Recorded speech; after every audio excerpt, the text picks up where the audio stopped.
Greetings, respected viewers. I'm George from Ireland. Here I am in the Paddington area of London.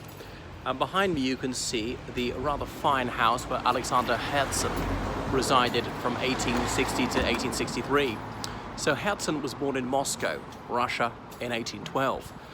A seminal year the year when they gave Napoleon a bloody nose, and La Grande Armée began its long and tristful retreat from Moscow.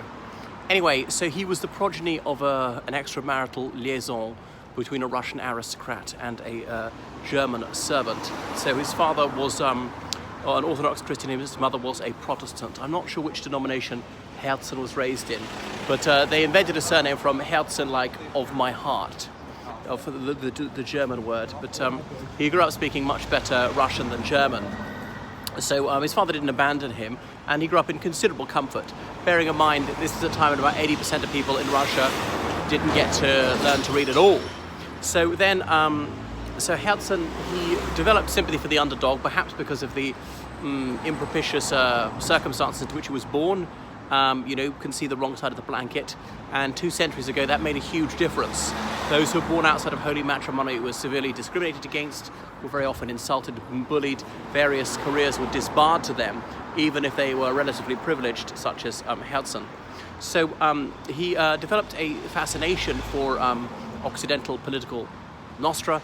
Remember, being half German, this is the Vormärz in Germany, the pre-March and the lead up to March 1848, the 1848 revolutions. So he went abroad as a young man.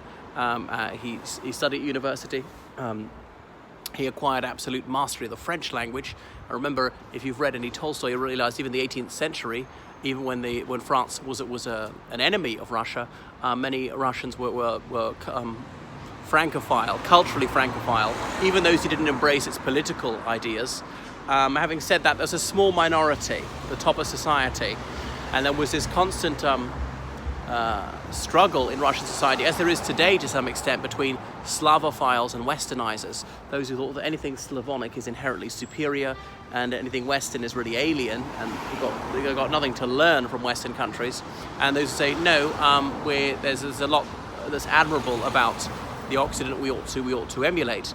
Anyway, so Herzen, he fetched up here in London. He spent some time in prison for his dissident activities in Russia. This is a time when it was a severely repressive state.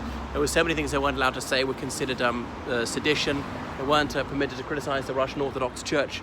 So he came here and he founded a printing press called Kolokol. Not in this house, actually. That was somewhere else. That's in the King's Cross area. I seem to do little but film his houses. This one, the one on Judd Street, and one of them in Moscow, in fact.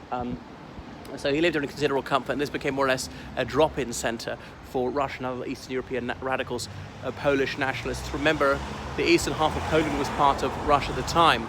Much of what's now Belarus and the Ukraine belonged to, was Polish at the time, Polish majority. Looking back to the late 18th century, the last partition of Poland, when Poland had been a huge country, it included a lot of land which is not in Poland anymore.